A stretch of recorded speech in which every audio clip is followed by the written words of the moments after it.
Crystals are tools for connecting with the Earth's crystalline grid, a multi-dimensional grid of ascended Earth, holding the template for a 5D new Earth. It is an etheric network of faceted light, portals, vortexes, access points covering the entire Earth's energetic field. The crystalline grid is a network much like the human nervous system, transmitting signals of light frequency, connecting all beings of Earth with multidimensional timelines of Earth's creation, past, present, and future. The crystalline grid is the higher dimensional geometric structure anchoring the 5D ascended New Earth consciousness. The crystalline grid connects all beings and our planet with the cosmic forces and other dimensional realms. In becoming a multi-dimensional beings, like we were back in Lemuria, we as a collective will align with the crystalline grid, downloading and integrating Ascension codes for activating our etheric crystalline light bodies and raising the vibration of Earth to unite in the 5D ascended New Earth paradise. Join us Friday night to discuss how more and more of us are awakening and how the crystalline grid is being activated. Hey, welcome everybody to Andromeda 7, your celestial gateway, your channel for community support, help, friendship, love, knowledge, and just plain being of value to others. Welcome back. If you're new to the channel, it's good to have you with us. If you're returning, it's a wonderful thing. It's Friday night and it's time to feed your mind and grow your heart. And tonight's topic is Ascension and the Crystalline Grid with our own Karen, Queen of Quartz with a Z. It's so good to have everybody with us tonight. Thank you. And Max Vision is joining us. Dalibor Suki is with us as well. And real quick, I'll go ahead and get the chatters, do a quick shout out because we got a lot to get to tonight and there's a lot going on. So let me do that really quick. Let's see. We've got Chloe's in the house. Thank you, Chloe. Deborah Sloan.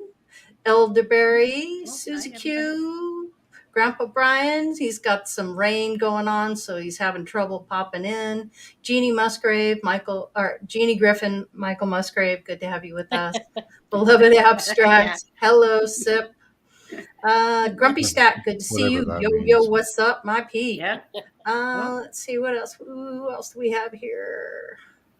Yeah, it looks like that's pretty much. Oh, Mary Scotty Wins, Boy. thank you. No, Yep. Mary. Oh, yeah, Scotty Boy, good to see you as well. Good to see Good, you, good, brother. good. I think I pretty much have everyone. I hope I didn't miss anybody. If I did, I'm so sorry. El Grumpo Jefe, what's up? Yep, that looks like we've got it. Yes, okay. I'll turn it over to you, Teresa, and you can make your opening remarks. Okie dokie. This is going to be exciting. Yeah.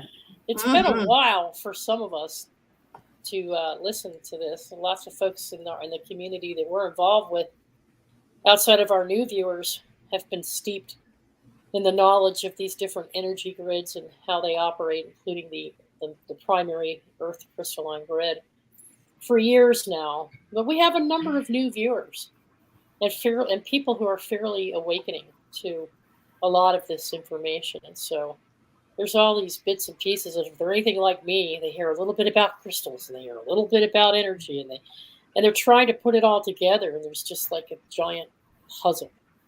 So tonight we're hoping to introduce some of those concepts to folks who are fairly new to everything and bring them in sync with what's going on. And it'll be a refresher for some of you. But then again, Karen's going to be giving us an update, and we're going to be sharing our perspectives on our different views on this and what we think is going on right now with where we are in our time. So, from the very beginnings of creation, as co-creators of the all, And as we were descending, as in our spiritual forms, into matter, into this earth environment, we took on various forms over time. And those forms changed. And as they changed, we kind of lost touch with some of the frequencies that we need to understand in order to tap into things. And so our early wisdom teachers would remind us from time to time how to use this knowledge to be connected fully with the cosmos and our earthly environment, as well as our own internal energy. And so they were teaching that wisdom for the longest time, until civilization shifted into more matter and started getting away from spiritual issues and started dealing with form and structure. They created institutions and religions around those forms and structures, and lost sight of what was truly the value in the harmony with Earth itself, as Earth shifts through its sentient consciousness and its growth and development, so do humans. And we reflect outwards into the cosmos and back in from the cosmos, those energies. So there's a great synergy there. Karen has covered quite a bit. She's not only has a background in computer programming and data analysis for over 40 years. At age 18, she had her own experiences, including a near-death experience.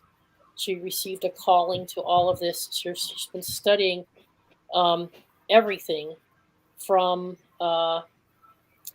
let's see, she's an Aztec warrior. She's a mystic. She has studied, in particular, stones, bones, archaeology, geology, astronomy. She's not only studied it, though. She's not just an academic. She's an experiencer. She's a hands-on field experiencer. She, as a hard rock miner, has dug up these crystals. She's dug up bones and fossils and studied them.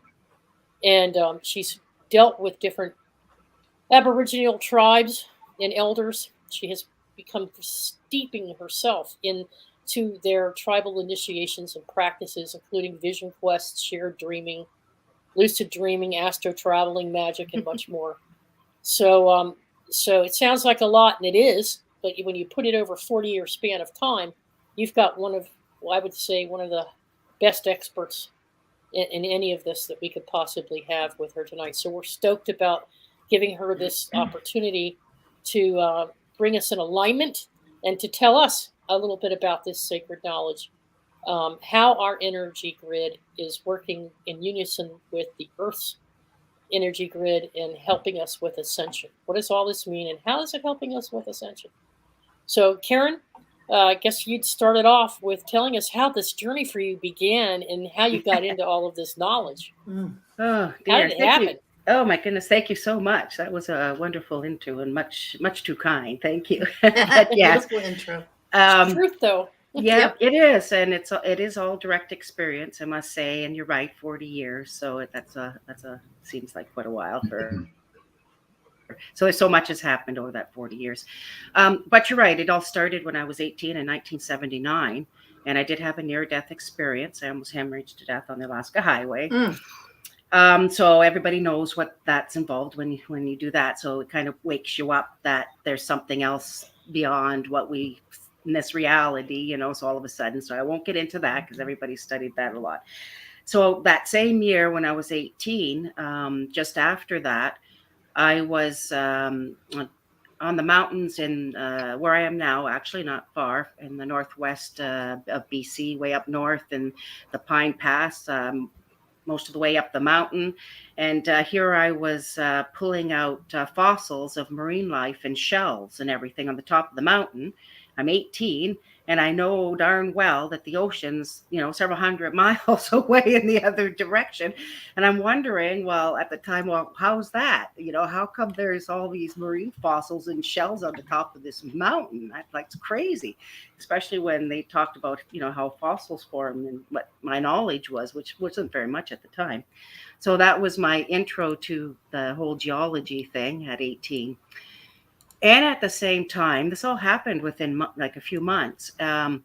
of course, at 18, then I also had right around the near death a vision. It happened all kinds of around there, believe it or not. I'll kind of describe it quick. It was just so clear that I can even see it to this day. And this was in 1979, but it was a room full of cubicles, and cubicles as far as the eye could see, football fields of them. Wow. And I was standing, and I was the person, there was two of us, and we were standing at the front cubicle, and that's what we could see, you know, what was going on in this cubicle that we were inspecting, and I was inspecting it with this other person. And in the picture there, in the cubicle, was a sign on the wall of the cubicle that said God 2020. And that date still sticks out for me of importance. And I use that number as a pin code and numbers and secret sent for 40 years. I've used that 2020, wondering what was going to happen in the year 2020. Wow. But the other thing in the cubicle, what the figure was a god, and it was an old man with a long beard, like we would picture. It was like a cartoon thing in me, sort of, and had a robe on, and he was there was this containment unit thing, and in the unit was the earth, and he was doing all these experiments, and there was like big monsters and like dinosaurs. They were doing like a period of time of something, and we're looking at it thinking, well that didn't work so good, that setup that we did for that earth, you know. And so we're deciding, well, should we destroy it, reset it? And beside it was a computer system, and all this information was spitting out, and on the screen was the data about what the God 2020 was doing in his cubicle, you know. And no, really, and it was like, that's what it was. And we were saying, okay, well, this one's not so good. This, I don't know, you can call it a program, whatever, of Earth, but we decided that we were just going to reset it. And you know, his job was to, you know, checking it off, push the button, and that Earth simulation or that Earth project was going to be destroyed, and on to the next, and he was going to just start the next makeup and the next Earth in that containment unit blasting in. And that was the vision I got. We get people, there's some interaction during cataclysms, and people make them worse. Some outside entity will act on them. And they're probably going to happen anyways, but they seem to like to amplify it, make it worse. I think these things can happen at many times. So it's like you're saying, they've decided it's time, so we'll, sort of like they did with Hurricane Ian. They chemtrailed and harped it into existence from pretty much nothing. They could probably do the same thing to the Earth on a grander scale, or even the solar system. Right. So what happened when I had this vision, it was just like a flash, kind of. And that when I saw that and saw this computer system and how, I went into computer programming. I was 18. That's how I got into it. Wow. I'm serious. I can't make this up. Amazing. How did you decide that? Well, I've had this weird vision. Anyway, so, and those three things happened. So then I went and registered at the university, first computer programming, mainframes, you know, was doing 4th generation languages, of course, and learned, you know, like we discussed, you know, assembler, and I was doing Fortran and COBOL and, you know, all that stuff. So that started my my career in the programming side. So I did those three things happen. Early 1970s. Wow. 1979. 1979. 79. Okay. I was 18. I was a freshman in high school at 79. But this sounds a bit about like Atlantis to me. It kind of has an Atlantean feel with the computer and the high technology. And wow, we are in the post-Atlantean era. Yeah, right I guess now, so. The thing I look at back then when I was 18, of course, I mean, I didn't read into any of that stuff. You know, back then, who did? We were just in high school doing our things. Private Catholic high school. You know, so for me, it's not something that I would have read or I picked up on or I saw or you know what I mean. It was just what happened. So then, of course, then move forward a bit, and then throughout years and years, from that moment and from that happening, everything in my life moved me towards where I am now and creating the Crystalline network, and how that came about, my mission, and how that happened. Because how did you make that leap, Karen, from information systems and programming to this whole other side of you, which is the explorer, the fossil. No, that was the geology part on the mountain. Remember, from then I started mining too, as a geology, and looking at the whole catastrophic geology right from then, and started 40 years of collecting around the world every opportunity. I went everywhere, and that's what I said. Collected every mineral, gem, and fossils, most catastrophic, and realized the connection, the layers, no matter where I went, and the similarity of all the specimens. And, so that, from that, me on the mountain, that's where I got the 40 years of geology at the same time, all with realizing that but you had this whole other career in parallel.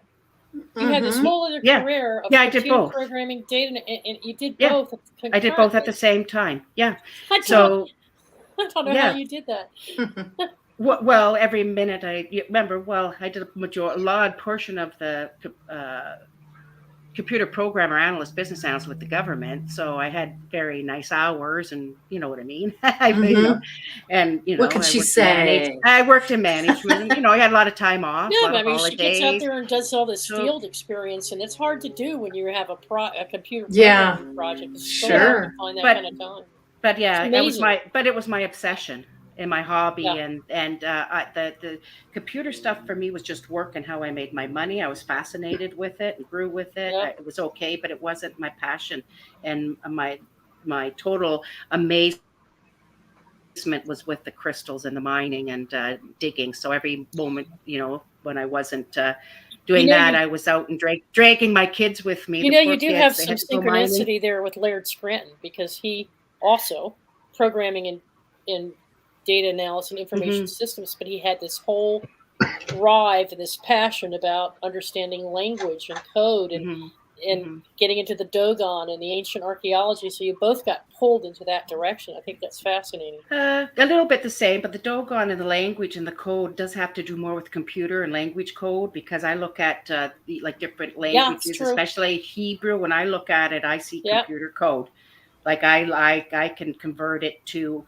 I don't see words the same. I see energetic tetrahedron triangles that light up. I see computer code and enter it differently. So, so I can see why he would do that. So yeah, the geology was a complete split in looking at the physical leftover, what was produced by all of these, and the physical, really hard physical of the base mineral world. That's our number one hermetic base world that we live within, and everything comes from that, from the mineral kingdom. So we're at that best. So move forward, and then we talked about the government with my career, where I worked with the Ministry of Health, and this is where I met an exceptional person, and she was a mentor of mine. And this is where I got into astrology, and she was a master astrologer. And this is where I got into, and actually it's Toltec. Not Aztec, sorry, because Toltec is a lot older than the Aztec as far as society, and so it's actually the Toltec that I ended up following and being part of a full Toltec party. So that I was part of that, and when I was with the ministry, how it worked and correlates with the network and how it is that. I got into programming, and I developed a algorithm and a program based on our individual, our human bioscan or biorhythmic systems that match with the earth. And I did this for the Ministry of Health, and I had a large data set and access because of the big computer. And so what it was, we programmed people's based on when they were born and entered this realm. So based on their location, longitude, latitude for time frame. And then so I could do the sine wave pattern throughout their whole life on a X line, XY axis, above and below the line. And I tracked their mental, emotional, and their physical cycles. And then what we discovered, it was so accurate, and that you could track their cycles above and below the lines, and when those lines met, they ended up being what were called composite factors. And so that we were able to prove that below the line on a person's emotion, mental and physical composite factors below the line, that was an extreme day of caution day where they would have a mental and physical outcomes. And we tracked, of course, the reason why we got into all of tracking this is, of course, everybody knows the mental health system where everybody acts out on moon cycles. And of course, we dealt with the serial killers and forensic system and tracking all of that. So I had access to all, and we tracked all this. And we tracked cycles of stress and abuse within different populations that we helped, like with the outpatient clinics and Native populations and counseling and all of those groups. And so they used our charts to do patterns within families to, it just shows how cyclical and patterned we are, is what I'm saying, even as people. So as above, so below. So, we were able to track that, and we were able to do it with, we did thousands of records, athletes. And so we were able to account for why a gold medal world athlete that should be in a running race, this woman, I remember way back, she was supposed to win the gold medal at running. She'd won every race going. And on that particular day, I'm telling you, she never lost a race. And on that day, out of the blocks, she fell on her face. And so, of course, we gather all that information and look, and of course, that exactly that day, that moment was her composite factor of her mental and her physical crossing below the line. And we did it for thoroughbred horses, and we tracked the Kentucky Derby one year because we did the Northern Dancer line, and we were actually in the Toronto Star in the newspaper, so we were able to track all these cycles. So you can do it for both animals and humans based on the day they enter into this realm. Wow! Wow! Yeah. So just something I did, and that's the group of people that I met, and we started all into that and wondering about our world, and I was part of that whole group. That's just one of the things I did. And so in what happened then I would say in 1996, it was, I had made a big crystal circle out in my yard, and I wrote it down because I have the notes. I actually keep all this stuff. It was in here, all my stuff. I couldn't believe it. I found it.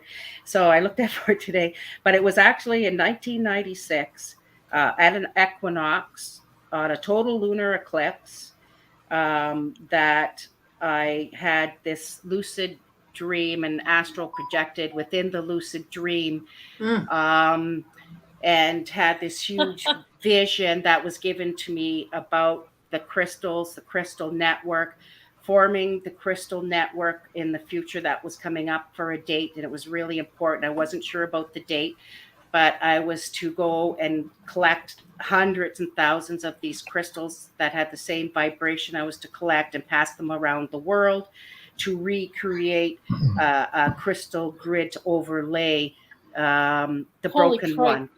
No, you didn't know anything about any of that prior to this, right? You hadn't studied or researched anything about the crystal grid? No. So this came to you naturally before all this became such a big talked about item. Always. Okay. Yeah. See, for me, I found historically, for me, I found things happen with me. I write it down. I've got it all. I've even mostly physically done it. And then I always find it out after, usually years later, about how things that sounds like material for a book, Karen. I have my book. I'm going to start posting it and my adventures in the jungle, because we're getting into that, because this is all about it. So good. So in this dream vision, it was a lucid dream, like I said, and it laid out the whole thing. And that was in 1996. So then right after that, this woman that was the head of the group, the elder woman of the group, Ruth, that was my mentor, that was the master astrologer and all this stuff. Well, she had this friends Don and Jean out of the States, and he was a sleeping prophet like Edgar Cayce, apparently. And actually, they came to Canada, and I'm not talking about, this was like back then, 96, like around that time. Wow. And he came and he did a session. It was really strange, that whole thing. So I met them, and they were the man and the woman. We had dinner, okay, and so it was funny because they were just like a couple hillbillies, really nice, and their energy, and so smiley. But I mean, you know, they had this heavy Southern accent and their vocabulary, you know what I mean? But just really nice, you know, just simple people. So, but we go into the hotel where he's going to lie down because he sleeps, right? And so we do the session, and we sit with him, and he falls asleep. Well, oh my God, he started talking, everybody, and it scared the hell out of me because out boomed this old English voice. It didn't even it wasn't this guy for sure. I don't know where this voice, and this old English voice, deep and accent, and spoke old English, and the way it talked, it was just, no way, this is not this guy. Wow. So then it was in this session, and I'm only going to give you one part of it because it was quite long about different things, but it was in this session that he told me that I had did 7 sojourns of my life in Central America with Quetzalcoatl. So that I didn't know anything about this guy. I had to look it up after. Because that number 7 again. Yeah, apparently. And then he went in to describe a bunch of things and about, you know, the crystals and just really important information about it. And so the session ended there. And of course, it wasn't long after that, of course, I did a vision quest to Central America, to the jungle, as he predicted. Of course. Hang on just a second, Karen. Hello, Jules, and welcome. Hi. Jules dropped in.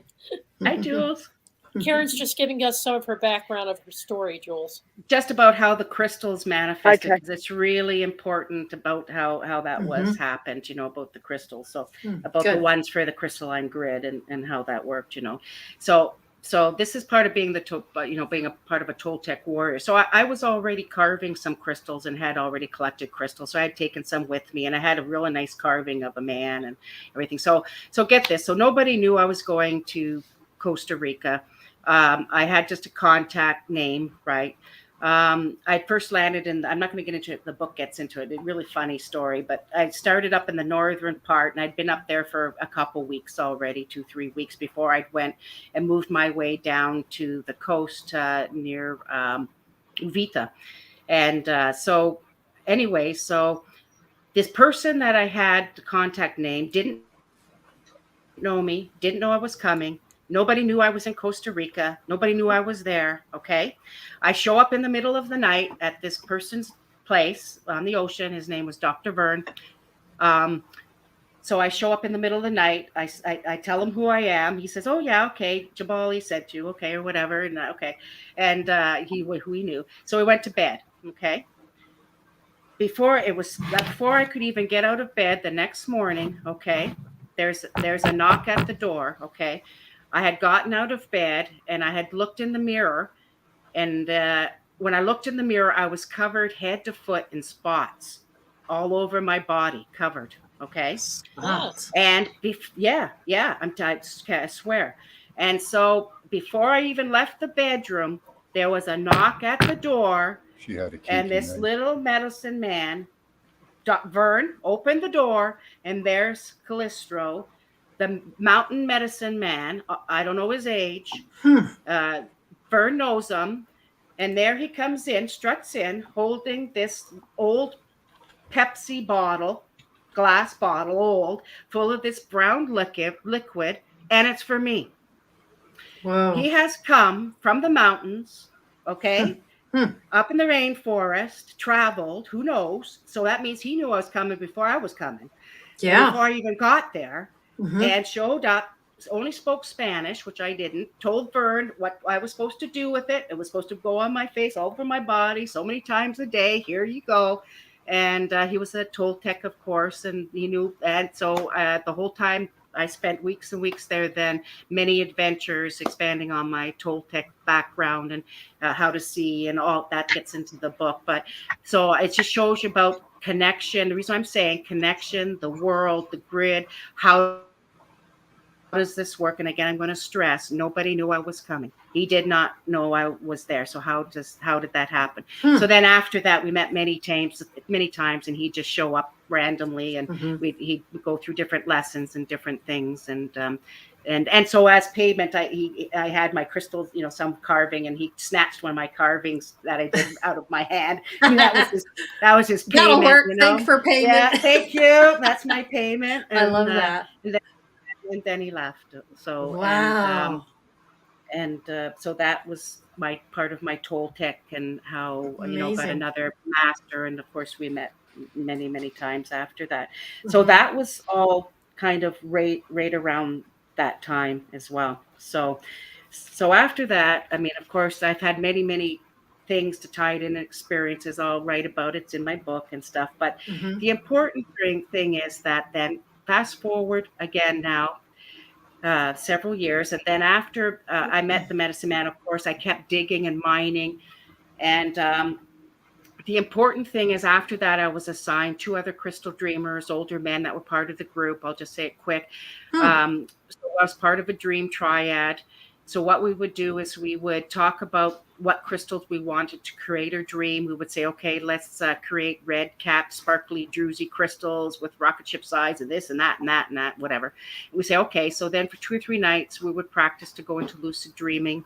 The 3, we have dream crystals and everything. There's rituals you do, and we would meet up. We would mine in the dream, and go through and whatever, and mine the crystals. Sometimes it was the ones we said we were going to mine. Sometimes it was stuff I didn't expect. It'd be something different.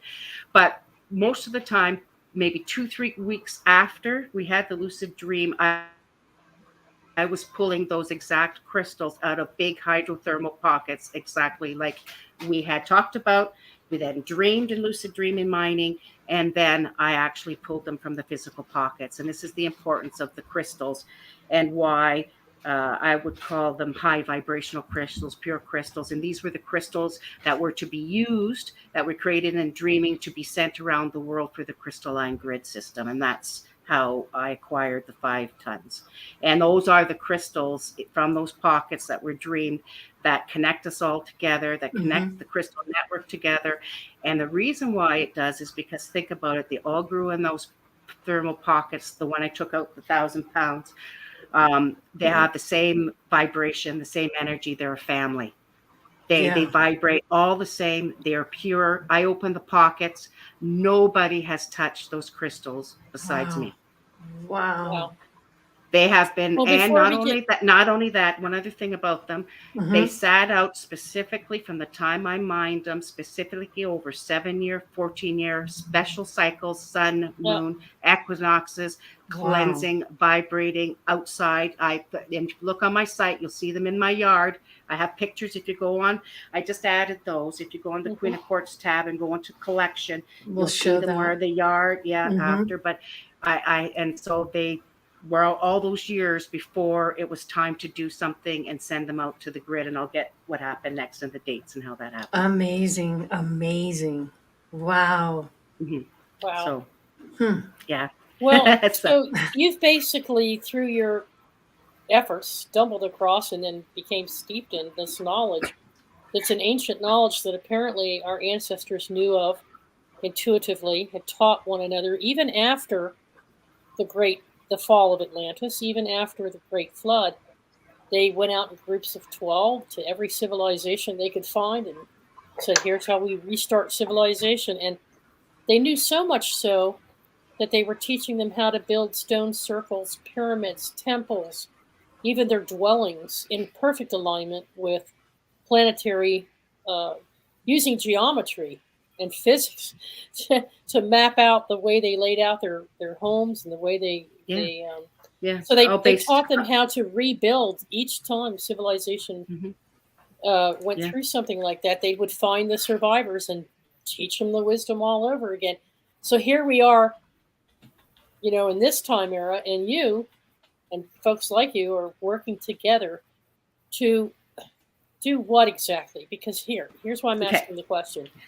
There are groups of people that believe that the grids are no longer activated because these structures are so antique, have fallen into disarray, that the tectonic plates have shifted since of all these different catastrophic events. And so the Earth's crystalline grid is broken. It doesn't work anymore. And we now have our own internal grid that we rely on, which is our ethereal grid. So what's going on, Karen? Are you trying to so what I'm doing, that's the whole thing. So that was broken and we did fall. And so I'm restoring a grid with these crystals, actually restoring a crystalline grid, and not the negative I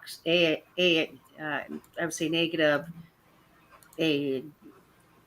default pattern that's there now.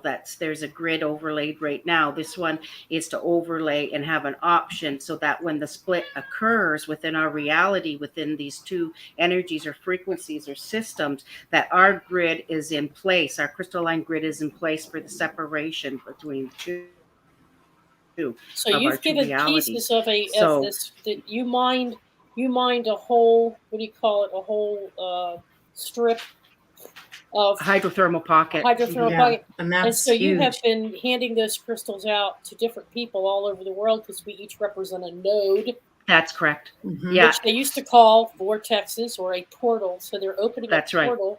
So not we're only actually using our own energy, but the piece of crystal that you crystal gave as well. Crystal family. To tie that grid, to secure it, to have that same energy, to hold it as a piece of, to lay that grid over top. Now, what happened was, for the rest, getting into the story, because it's just fabulous what happened.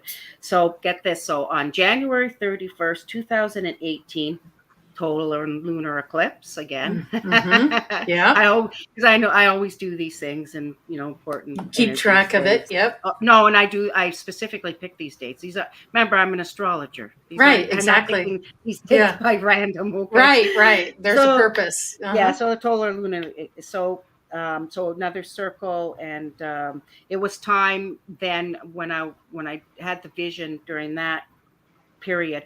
It said it was time to start the actual sending out the crystals. It was time to take them out of the yard. And during that 3-day period of that total lunar eclipse, and I never did it before, I went on to YouTube. It started just all randomly, I'm telling you, because I didn't really go on that much. And I just went with it, and up popped the interview. And the first one I picked that appealed to me, that for some reason it stood out, was the interview with Wayne Steiger and Rex Bear. And I remember that one. And I listened to Mr. Wayne Steiger and what he was talking about. And that was that 3-day period in 2018. And so then I got a hold of Mr. Steiger and I said, "Oh, there's my man." Yeah. And then we started our relationship with the community, and he had me on my first show, The Queen of Quartz. And then I'm going to start I'll post those old videos, because there's 3 or 4 with Wayne and Brian Barnett, all about the crystalline grid and what we're doing. Yeah. No, they're all about they're all about the crystalline grid and sending them out and what I was doing and why we were doing it. It's all, now nothing's changed too much. Okay. So that's really, what started it in 2018. But little did I know how important our role was going to be in our community after sending these thousands of crystals out in the world, and why. And I'm going to get back and tie it back into my vision on my near death in that period about the date that I saw on the wall of the 2020. Okay. And I'm going to fast forward to, because I had no idea of how much our community and we would be involved in the main prophecies out of Australia, and for December 21st, 2020 at solstice, and what we accomplished. And the story, I put it on the front page there so people can see, with Lyndall Davidson and what happened. And it's the most amazing story that you'll come across for what we accomplished. Let's bring up the webpage there and show people where to look. And what I would do is you could read that first part that goes down, just some of it, just quickly. It's not long, about what happened. I'll kind of say what happened. Just go down a bit. It's right here. It's called A Gift of a Heart. And there's Lyndall. Okay. Now, if you read this, what happened was, for some reason, I knew what was going on, and Lyndall and I, there was a group got together, and there was a connection through Lyndall, through friends of hers, and that with the elders of the tribes and the women in Australia. You know, what we have that connection, and so I had been mining in Texas, and I had dug up the 150-million-year-old protocardia clams, extinct clams that look like the hearts, right? And I had the big crystals, I have the bigger crystals that I send to certain points, you know, big ones. So anyway, so I decided that for some reason I knew to send it to the elders, and for the solstice coming up. You can put that back up. So what happened was, I wrote that right there, Lori. Can you increase it a bit? It's actually good. That's good. Okay. So I wrote to the elder of the tribe, Auntie, they're called. And I told her what it was that I was sending. I said, it's a 150-million-year-old protocardia clam from the Lower Cretaceous geologic era. I said, I sent from the heart and love of North America to Australia and her people. That is also of ancient lines. I hope it will join us together as one heartbeat with a common goal of good upon the earth of love and hope. So this was sent on behalf of the Crystal Network, from the Crystal Network, to Lyndall and her group, to be gifted over to Auntie. And that was the email that I had sent to the elder. And it just happened that Lyndall's response, and I didn't even know, but the only reason that Auntie, the elders of the tribe, took the heart was that the Aboriginal people are not allowed to take or ask for artifacts from other areas. So the only way it was possible if it was a gift. And so my email explanation that I gave about the heart, and I sent her a picture, was exactly what was proper protocol for her to receive the gift, and everything that did for this project, like for this whole prophecy. Lyndall said there was 100 pieces of components of different things that fell into place for everything to happen exactly what happened. So what happened was, I sent the heart and a huge crystal, and her group, including two of the women from the Chinese clan, did a karmic reversal and templating ceremony with the heart and the crystal. And at the time when they did that, and you'll look at the picture to the side, Lily, who's 9 years old, held the heart, and she had a vision and saw a new age coming of the blue light, and drew a blue dragon in the clave with my crystals and everything. And she held the heart and drew what she saw. There is a new dragon, baby blue. And Lily put him in the painting. Lily is the ancient dragon lineage and was present for the templating of the heart. So she was there. Wow. And that's painting she drew holding the heart that we had sent the Crystal Network I had done. Amazing. And the crystal. Not done yet, guys. So then they did the reversal and the templating ceremony in Australia, this group, and there's pictures of them off to the left side. If you want to show them, Lori, go to the left a bit and you'll see the group right Teresa's at the top. managing this for Teresa. You because she knows the website go up, so Teresa. well. There, see, there's the group right there, the casting characters on the stairs. They're from Australia. So there they are, and there's Lily and the mother from the Dragon clan, and Lyndall and the group that did this on our behalf. Wow.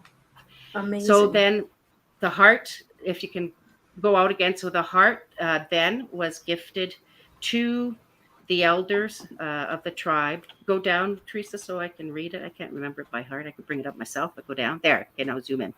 So then the custodianship of the heart and crystals were given, and she knows exactly what it is and what she has to do with it. And her and her people are the moon people. Her heart immediately felt better when she got it. She has already done the work with mapping the song lines. She will bathe with the heart on the full moon and use the crystal to walk the trail of tears. The heart will show her more of the trail from the Yarra Ranges to the coast. It is a silent walk done by women for all the people. The crystals, i.e. the one, manifest in times when humanity is crying. That is why it is called the Walk of Tears.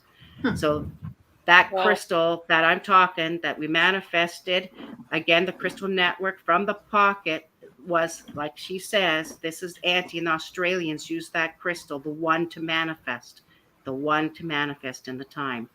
So Wow. they took the crystal and they used the heart, and they used that to walk the trails and to dream in the song lines and dream in the age of Aquarius. And then, of course, think about what happened. Then on the solstice, the prophecy at Uluru, when that went off, because the Aboriginals believe, all the tribes around the world, that there's a crystal in the middle of the earth that connects and gets activated.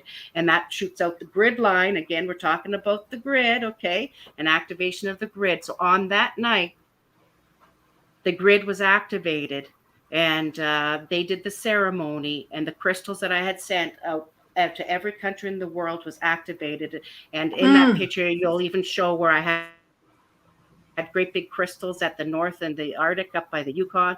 I had huge crystals on the mountains in Colorado, and every country in the world, from Saudi to South Korea to Japan. I had every place in Europe, every state, every province in Canada. On that night, it went up from Australia to New Zealand to Hawaii, over to North America, over to Europe. And so that night, we're a part of the prophecy and the activation of the grid based on the crystals that I had manifested and sent out. And I can't make this up. This is what actually happened. And there's a video here that people can play about the December 21st prophecy, the story of the Palladium box, and why it needed to be doing this work before then. So they can go to the website and play this video. Yes. Yes, and this is the Crystal Network. This is what we accomplished. This is what our community did and beyond, and what we are doing now, because now it's time has come. Something else is happening on the world where we're expanding the network, expanding the crystal grid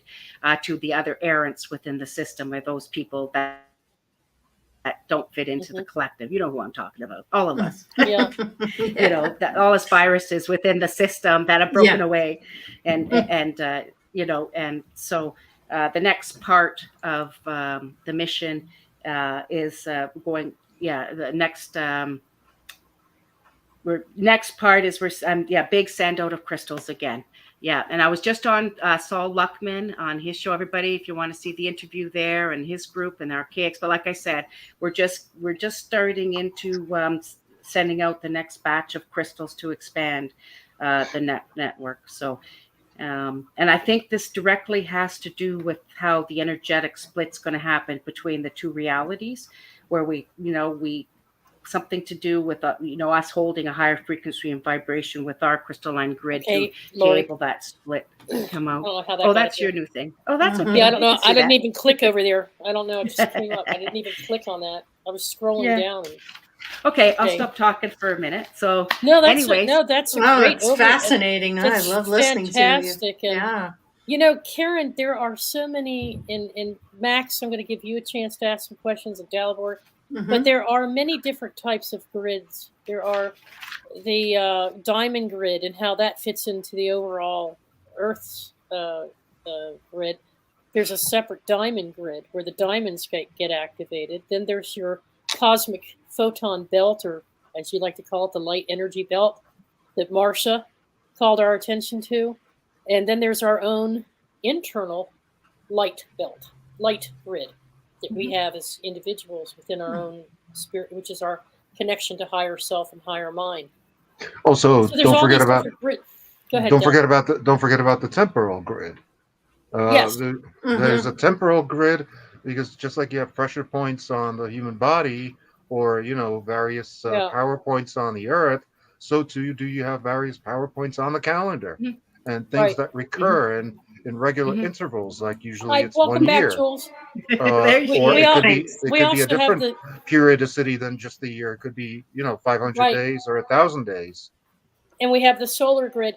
But here's the big question, Karen, and Jules came in right exact time. Yeah, I think she knew what I was going to get to. And that is, and I mean this with no judgment or disrespect, it is a legitimate question, and that is, what is the significance or importance at this point in our development as humans, where we are with our spiritual growth and development, where our civilization is, to feel the necessity of having to reactivate this older, ancient grid system within the earth when we have our own internal grid of our own activation codes and can get directly from the cosmos those things that we used to have to rely on the earth to get because we were still connected that way, but now we're connected a different way. We've gone through so many cycles of civilization. We've come to this awareness and awakeness in this time that we are the portals. We are the vortices. We are the points of light. We are. Yeah, if you want to be an individual and we are the and crystalline structure. We yourself. are the crystal grid. So why would we need to? We are. But that's like anything. We're human. I mean, you only have so much energy and power in just a single node yourself. But I think it amplifies. Yeah. Can you imagine as we start connecting like the earth? Like you said, into a triangle, into several triangles that connect up into an octagon, into dodecahedron of energy, just like your picture shows. I mean, it's like it's like amplification of creating reality. Remember, we don't create reality on our own, just by ourselves, as far as any kind of collective thing or collective energy, or collecting a new world or a new vibration, a new anything. You're far better to do it energetically with the group and what that now does. Could it be that question that some people ask, could it be, I'm just putting it out there, could it be that there's that there's a misinterpretation, a misperception, or not having enough understanding that Earth itself is a sentient being, just like you, me, Lori, Max, Delaware. And just as we have our internal grid of light and energy and interact with cosmic rays, that the Earth needs its grid too. And so instead of viewing the Earth as a servant to us, we are here to help in synchronicity, not be a servant of Earth, and not for Earth to serve us, but as caretakers and co-creators of Earth. Symbiotic. Correct. A symbiotic partnership. Now you got it. And that might be why we need to. So now you got it. Exactly. Yes. Yeah. So basically, and because it did get destroyed, I'll give you examples of, where the crystalline pattern was in physicality, actually, because there's areas that, like the Camino Trail, for example, that, under ridges where solid quartz veins, and long lines that used to be part of the grid, where whenever you do that, if you've read anything about the Camino Trail or anything, whenever you take it, most people have super experiences and very spiritual, anybody that usually takes that walk, and it's to do with the quartz vein that's a remnant left of probably the old grid that used to be at one time before the reset, right before one of the major catastrophic event, so there's remnants of it under the ground in veins. Isn't the Great Pyramid structure above a quartz crystal foundation? Does anybody know about that? No, it's on a ley line. It's on a major ley line. I mean, it actually sits on a foundation of quartz crystal. Well, the quartz crystal are the walls, the inside walls of the chambers. Yeah, I'm talking about the foundation. You mean talking about the foundation? Yes, underneath. You're saying it could be quartz or granite or something like that. I don't know. I think you're right, Lori. I never heard that, but it could be, because remember they used that for the energy, and they used to have the quartzite slabs encasing all on the outside, right? And then underneath you had your water supply and everything, because it was an energy device, right? The pyramid. Go ahead, Jules. And a calendar. It was a calendar system. Yeah, that's it. The pyramid. Definitely a calendar Go ahead, Jules. system. Jules had her hand up. What's up, Jules? Oh, well, our town, the pyramid that they've just knocked over to put the highway through, I mean, our town's full of quartz and gold and every other mineral. So what we classed as the pyramid, which was a staired one, the layers, that was also a calendar. That was to do with the solstices and the equinoxes as well. And it's over water as well, the one in our town. Yeah, they were all pretty similar. Yeah, for sure. And just really getting into about the Great Pyramid and what it was used for. It's so mathematical, so precise, so scientific, based on phi and pi. And like I said, it's a calendar system, definitely. Yeah. And we're at Pie Creek. All the research and different what? We're at Pie Creek. That's our suburb is Pie Creek. Oh, it's called Pie Creek. There you go. Is it really? That's great. Oh, that's good. Okay, I get it now. Good one. All right, so you went through that ceremony, and that was what, a couple of years ago in Australia that occurred, and you say you're getting ready to do another. That was the big solstice on December of 2020. So that was just 2 But years now ago, we have 2020. these current events that are going on, and this is good for Dalibor and John to segue into. And I don't want to get into them very deeply. I'm not suggesting we do that, but some of us are starting to see and make these connections. Not only do we have ancient manuscripts, such as the Hebrew Bible with Revelations that talks about there will come a time when there will be strange visions, dreams, and things will come to be revealed, truths. It all sounds like our time now. They also talk about signs in the cosmos, and we're taking a look at solar energy, light beams and flares becoming more active. Now we have this manifestation, if you will, of a mothership being seen out in the galaxy, according to the Pentagon and NASA releasing that information. And before I don't want to naysay anything. I'm just saying that all these little pieces are falling into place, and whatever our perceptions are of those things, if you start looking at it and putting it all together, it's creating a picture. What do we think is going on here? The wanting to react, or the need to reactivate this grid. What is it that are we trying to help Earth on its next shift, or we've already been through a shift? We've been talking about that spiral conscious path versus a different path into transhumanism and artificial intelligence and synthetics. What do you think is really going on here, based on what you've been studying? And then we'll get Max's opinion, Dalibor's, and Jules. If Lori's good with that. Absolutely. What do you think, Karen? What do you think is going on with all these different pieces? Yeah. Oh, well, for me, there's reset dates coming. These dates are cyclical. They're like clockwork. They're mathematical. You don't change them. They're there. And those dates are coming up, and they were calculated and found in my research from 2 independent sources that were some of the best researchers that I know, both geologic as well as chronologic researchers, and from what I know. So for me, the dates for our reset are coming close. They're not that far away. They're actually 2040 and 2046. And so we're rushing towards these dates, right? And so, yeah, the crystalline grid, like in the grid and the crystals that I'm sending out, is because it's connecting us together energetically to communicate and be able to tie us together. And believe it or not, because we've done it in groups successfully within the crystal, of dreaming together, communicating, having same thoughts. We don't need this internet. This internet could go down that we're on, which is based on crystals as well, because everybody knows that we wouldn't even be talking if it wasn't for crystals. So it's all the same. I'm just sending out crystals, the same crystals. I'm telling you, the same crystals, except mine are whole and perfect, and we're created differently than what they're using in the machines, but same thing, same technology. Yes. So it's going to give us that basis of connection once things fall apart, or if things happen, meaning the connection, to keep that connection and keep the energy in place. And I'm just saying, I don't know all the answers, but there is some kind of a split and complete extreme reality split in our world.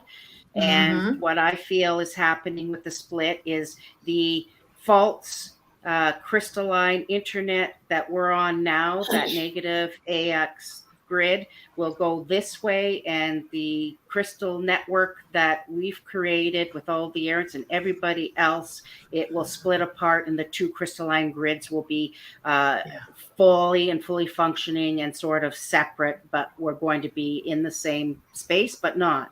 I can't explain it. Just what I get is that they'll run parallel. They'll run parallel, but we're going to have two separate yes, grids that we're creating, because as it is right now, we have complete two different realities. I'm telling you, it's we're true. so far diverse in our realities and our thoughts and patterns, and everything's so extreme that we've already creating that split. So naturally, we created the two grids, the two crystalline. Explains some of it does explain some of the Mandela effects.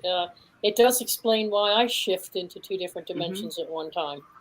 Yeah. There's a lot of things going on that back this up. Max, what's your perspective on it? You're on mute, my dear. Well, there was a couple things of note. Blue Dragon. Where's this blue dragon? And is it a real dragon? That's what I want to know. Well, I don't know. You'd have to ask Lily, who's 9 years old, is there a dragon? Because there could be a dragon going to be born from the earth. I don't know. That's how they were born before. I don't know. I'd have to ask Lily about her vision. She held the heart and the crystal. Yeah, that'd be interesting. I think what I got had to do with the new energy, a blue energy light, a new energy frequency vibration coming. Because she also if there was a blue dragon flying around the sky, that'd bring a new energy. Yeah, but she also, if you look in the pictures, the painting, she drew blue crystals in the cave to match the blue baby birth of the blue, dragon baby. Yeah. It's the energy. It's the blue energy, and I'm going to say the reason why I know. Yeah. And because I can't get everything into my story, but part of my vision, and it was throughout the years that I had in this period through the 90s, and I wrote it down. It's going to be part of my book. It was a 3-book series. I thought it was just a story I was going to write. I thought it was a fiction story, and I wrote it out in a book. I have it in 3 books, all written out in 3 parts and everything. But the only thing is now it's actually true, and the whole thing came to real. But in this books that I did in that same period, in my vision about the crystals, it was a new blue crystal. That it was in my vision that came to the surface, that was going to surface to create a new vibration, frequency, or consciousness into our world. And it was a new blue crystal with a new frequency or vibration. So that was in the 90s. It's in my book that I had that. So when she said that, it all kind of matches up, I guess. Dalibor, what's your perspective? To me. Well, like I mentioned before about the temporal grids, temporal meaning time, certain things repeat with regularity, and there's always some kind of relationship to a number. And if you add up all the dates for beginning of World War I, World War II, and the invasion of Ukraine, they all add up to the same number, which is 68. And what's interesting about 68 is that I was born in 68. Me too. And yes, I know. And when 9/11 happened, I not only saw it happen, but it happened exactly 3 days before my 33rd birthday. Now, when I looked on Google Maps, I bought this house 12 years ago. Looked on Google Maps, and it happens to be exactly 333.0 kilometers away from the exact spot where I was born. So that tells me my birthday. Yeah. Wow. 6 days from your birthday. So my number is 33. And so I kind of pay attention to that. What I'm saying is that at this point, there's little we can do about any of the global events that are happening. If you want to start prepping or whatever, I recommend just getting a lot of microwave popcorn so you can sit back and watch the show. And watch the show. Exactly. And I think this is what I'm saying, Dalibor. Yeah. This is what I'm saying. It's all cyclical. It's timed. Yeah. It's a clock pattern. We can't avoid it. We can't change it. We can't. The thing that happens and that we've done and what we're doing, believe it or not, is the split in reality for those that know what's going on, to know what to expect, or to know that there's change. You know what I mean? Like that's the whole thing. You know, you're either completely asleep, you have no idea, and you're doing your life, and you know, you're not worried about ascension, or you're not worried about your soul or spirit. You're set in the 3D. Oh my goodness. Yeah. So I mean, which brings us to, let me Jules finish. has a Let's give Jules an opportunity, because Jules has been working on something and has been so revved up this past week or so, 2 weeks actually, with her videos and her poetry, and I kind of synergize with some of what she's been feeling on this. Jules, let's hear from you. What your perspective is on all this. Just where are you coming from, and how are you seeing things in your world, in your reality? Well, the signal at the moment's not the best because I'm at home, and because there's 7 of us on the line, it keeps cutting in. So I don't know whether you can hear me clearly now. Can you? Yes, we can Just hear fine. you. Was that a yes? Because I didn't hear you. Yeah. It's cutting in and out. Oh yeah. Okay. Yes.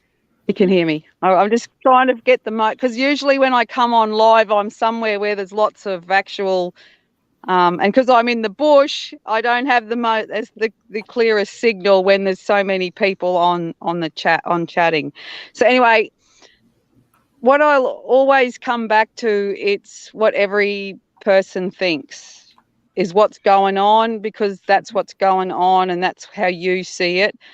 And the way I've got so much information in the last, as some of you know, when I send it out or I speak with you, I already went to 2033. So if Karen's saying 2040, well, that's not very long to go. If that in that world, right? Right. But it comes down to each individual. It's each individual's journey and what you see. Now, I can say many things and some of you might resonate with it and other things you don't, because I know that. And it goes for everybody you talk to. So it's up to every individual. And I just share how I get my information, because that's what I've done in all the years that I've been doing what I do. But it's my world. I know there's not going to be any major catastrophe. No one's going to blow up anything. I live in the world of beauty. I've created heaven on earth here.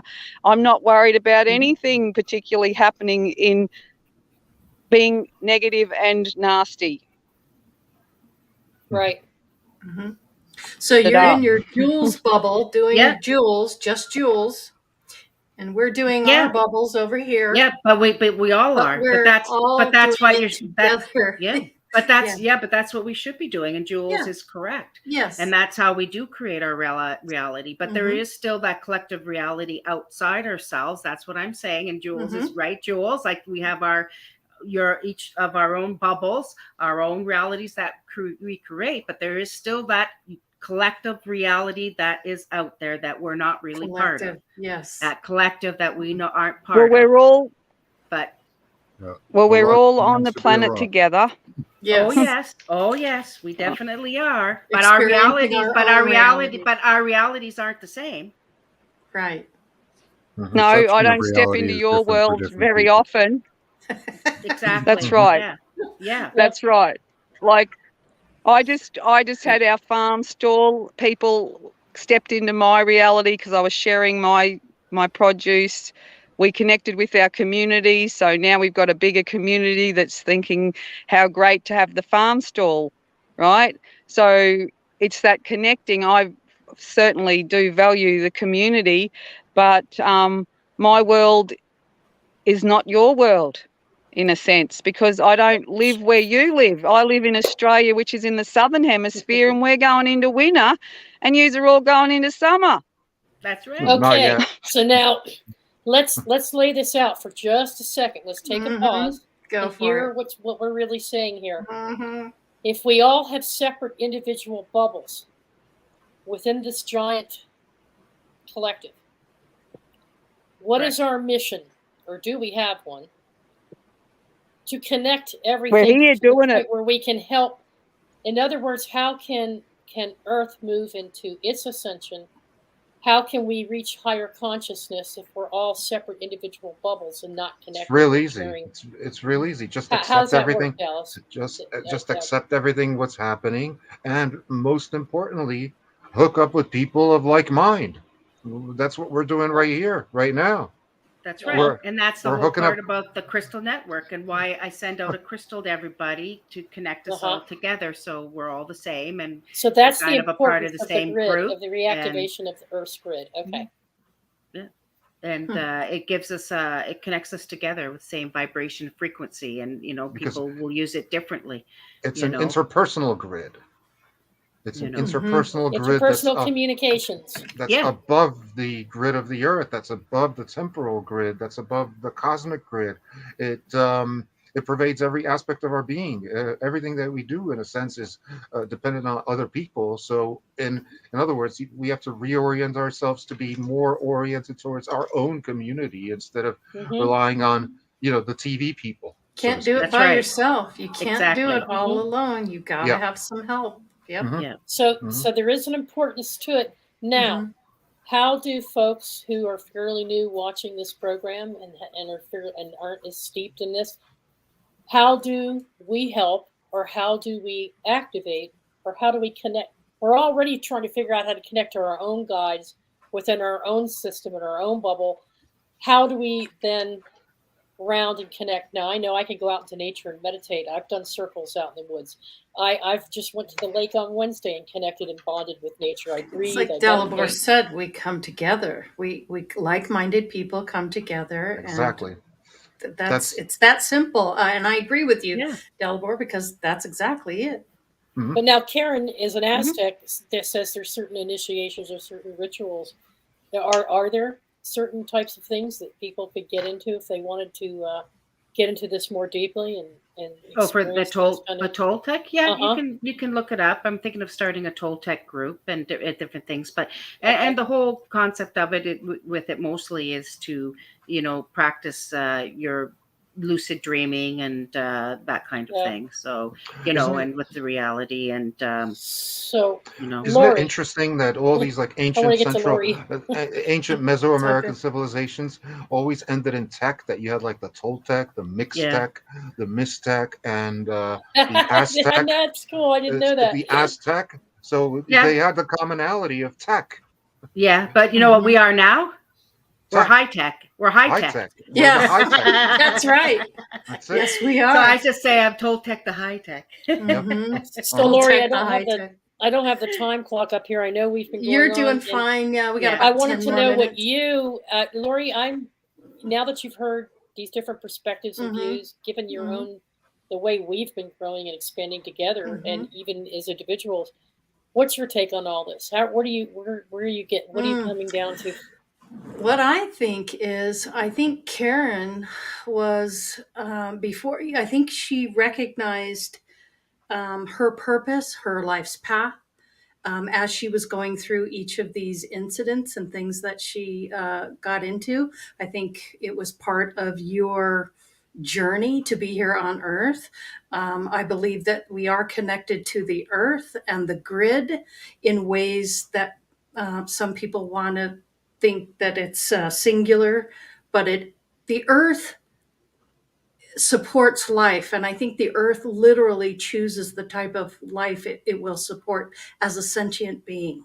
Okay, so we're all part of that initiation and growth for not only the Earth, but for us as a civilization and as human beings. So we are going through an ascension process, just as the Earth is going through an ascension process. And I believe it's people like Karen and people like us that bring all this together into one symbiotic realization and situation. So I think it's very necessary for both both the human race and for the Earth to ascend together. And as the Earth ascends, we ascend as well. I totally agree, but I should also point out that it's always dual. Don't forget that the Earth has created life, but the Earth is also trying to destroy life. through things like volcanoes, hurricanes, tornadoes, earthquakes. It created It's us, and it's been like trying to kill us since it's day like a one. human being who has an So upset stomach. Okay, Growing It's pains, Dalibor. yeah, yeah, you have an Hold on, upset hold on, stomach, hold and on, you're hold on. gonna Have you guys what? seen Go ahead, how Max. how we affect the Schumann resonance? Exactly. Oh yeah. We are the Earth. Yes. Yes. You Yes. are the Earth's Exactly. energy Mhm. field. Yes, we You are are. what makes it. Yep. Yeah. And what makes it We alive So because you if come the, if, from that we if light. the create human it. race is going through things like that, I think the earth absorbs that negative energy and has to expel it somehow. Mm-hmm. Yeah. And there's so many different things that are going on all the time, and it's just a natural progression of And here's the the energy. thing, and here's the thing. What Max is saying, and it's like a teenager going through its stages of development, where a teenager gets, well, it's more like sometimes a Punch and Judy show. Well, yeah, teenagers they rebel. They go through the Mhm. rebellious periods, and then they go through development and growth, and It's then as cyclical, young just adults, as it's Karen cyclical. says. It's Yeah, all cyclical. and We've been so doing this over and over over and and over over, and over. and yeah, it's time to stop being on the karmic wheel and that cycle. It's time to Mhm. drop that and move into something different and much more yeah. pleasant for the human experience Mhm. instead of Will the all of cycles the ever stop? strife. 'Cause Well, we've been they there, can done this change. before. They Cycles can can change. change, and you can stop certain programming. And I think that's part of how civilizations evolve. Yeah. I think we can change the cycles if we can get off the planet. Get enough See, people there to get you off go. the planet. There's a lot of people that feel that way. There's a reason why we're here. There's a reason why we live on this planet. There's a reason why we're chemically have the same makeup as the Earth. Mhm. And I think some of us have already been off the planet, but that technology has been hidden. And yeah, we need to get that. Yeah. Because So then that we can people have more expand the Earth's choices. consciousness in the field. We're expanding it right now. Yeah. Mhm. And We possibly are. that's what we're doing exactly, Max, by like I said, with the crystal grid. It's kind of part of that. It's part of Well, Yeah. connecting and now expanding. I've heard it said, Karen. Anything to Mark help me if I'm maintain wrong. or expand it. Yeah, Mm. exactly. Mhm. I've heard it said, and mark me if I'm wrong, but through ancient legend and mythology and some of the stories, the dream stories, that the grid actually was used by early humanity when we first came here to as a transport system to provide us with gateways into and off this Communication, planet in communication. energy, But we had power. gateways. You want a screen share Yes, the energy, image? power. Yeah, but I'm a trying to grid. get to the gateway, the portal, where we Don't can forget. actually.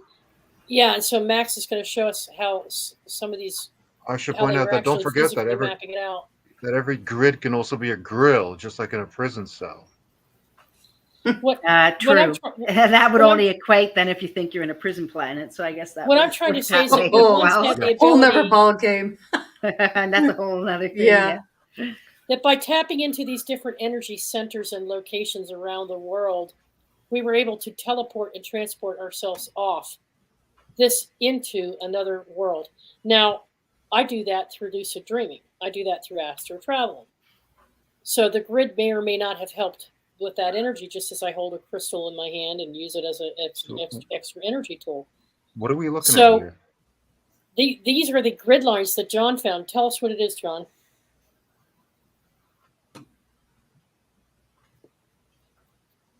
Oh, he's on mute, I think. Oh, he's on mute again. Mute. Sorry, Max, you're on mute. This is Here on you go. Google Maps. It's on Earth. Okay. This was probably made. I just recently heard about these people that existed that had feet that didn't have a front or back, so they could walk in any direction. But this is a mapping of a grid on Earth. And what I think they were doing was mapping the Earth's grids, several of them, trying to find various points. I'll zoom in and show you the imprints they made. And Karen's right; they're very much like the Aboriginal dream storylines. The song lines. It's the song lines. Uh-huh. These are odd shapes, and they all seem to be uniformly the same. Yeah, they're exactly the same all the way across. You can see an underlying grid as well. Yeah. That's just barely visible. Reminds me of the inside of your hand. The So I don't know if they've done Yeah. this across the planet at one time, or if they've just done this. This is a very large area they've done, but could have been just this Interesting. area. Yeah. They're So interesting. we did Well, map out grids in the past, and it doesn't look like it's for farming.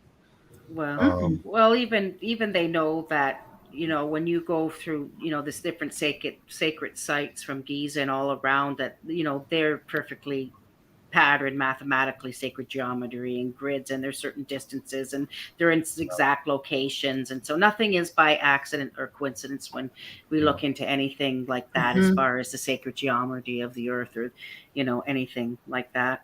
So There are somewhat seem to be geoglyphs hidden under here as well, but can't see them very well. Well, I researched Max.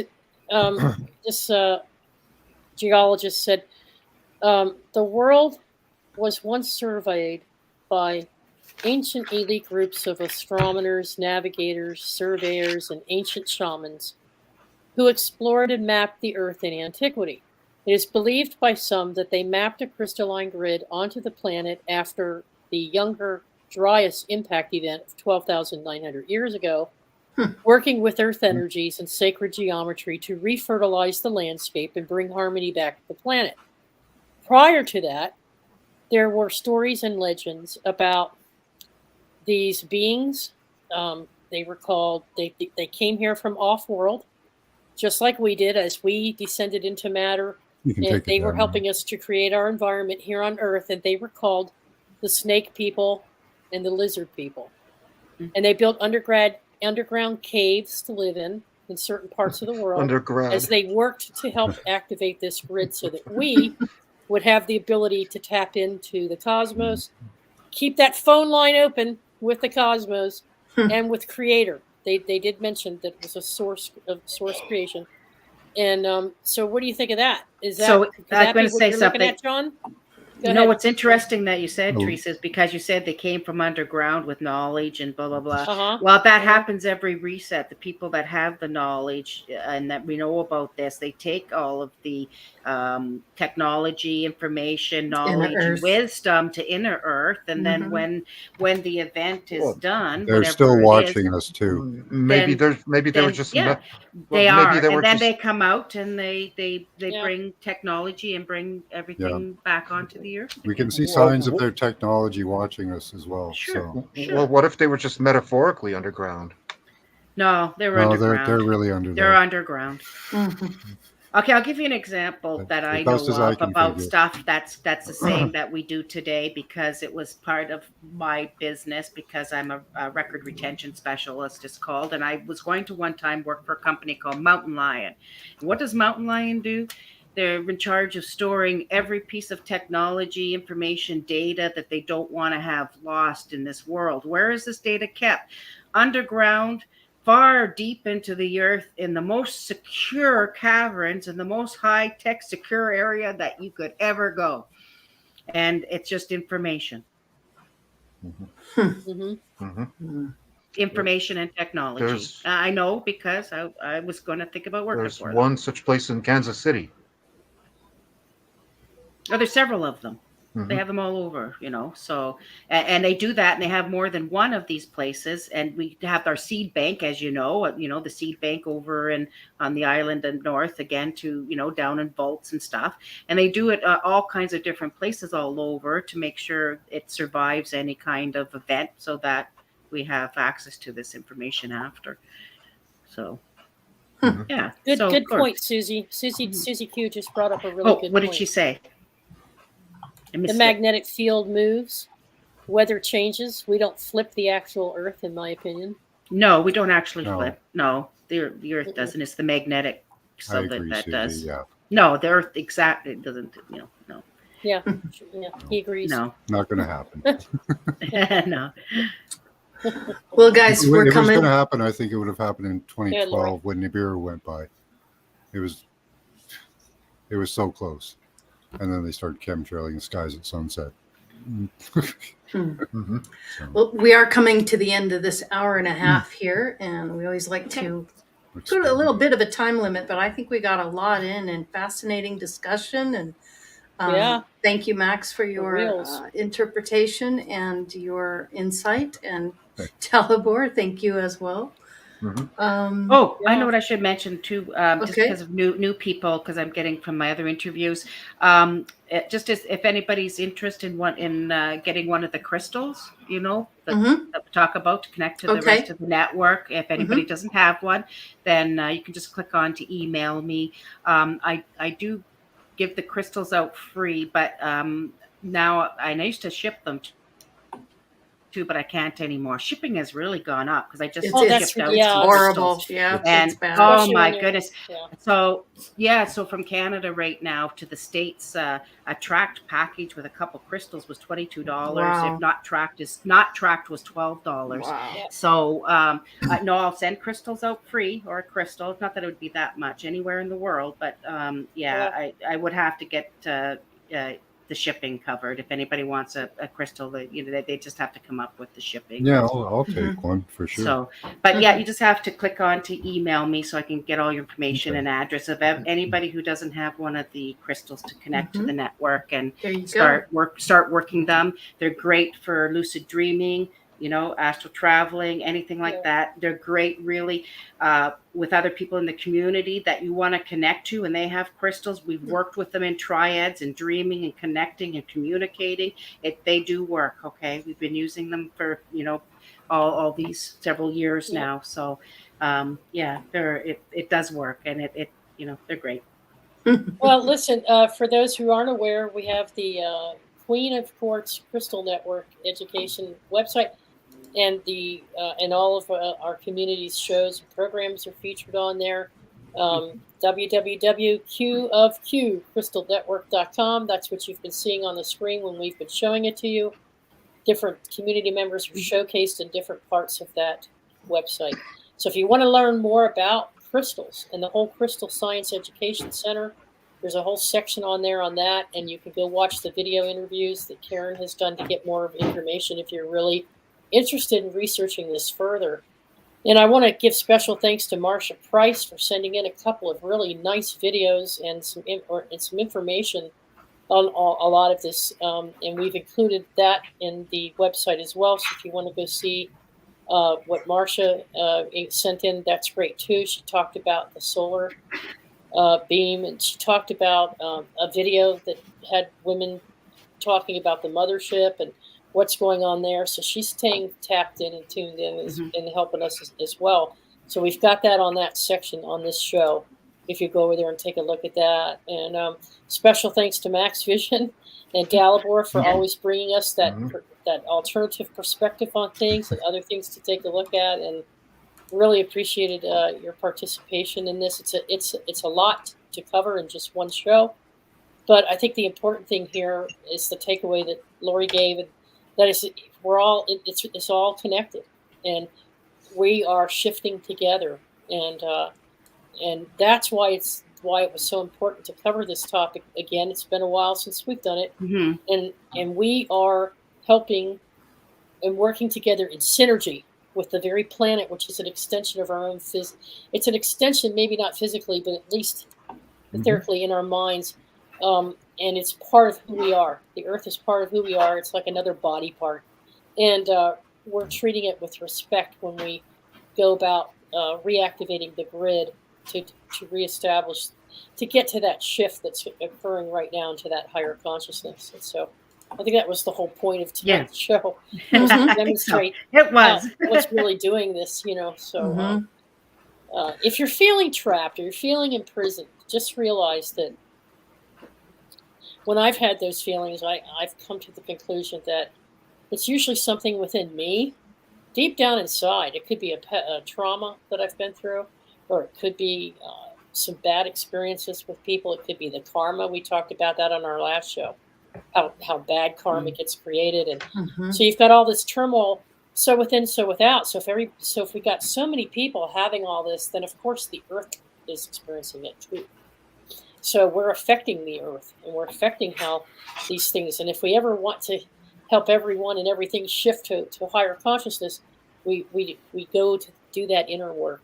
That's the most important thing, is focusing on yourself and your self-expansion. Just like Jules says, you've got your bubble, how you see things and how you talk about your reality, how you act on your reality. The more you put out there, the more you can expect. And if you keep putting out there thoughts of being imprisoned or entrapped, that might be what's going to happen to you. You might get stuck in a never-ending cycle where you can't move on. Yeah. And that's the concern. And it also affects the rest of us, too. Because when there's that kind of resistance, it takes longer to get through the cycles. It takes us a while to get to where we all really want to go. And if it includes getting out of here and exploring other worlds, I'm with John.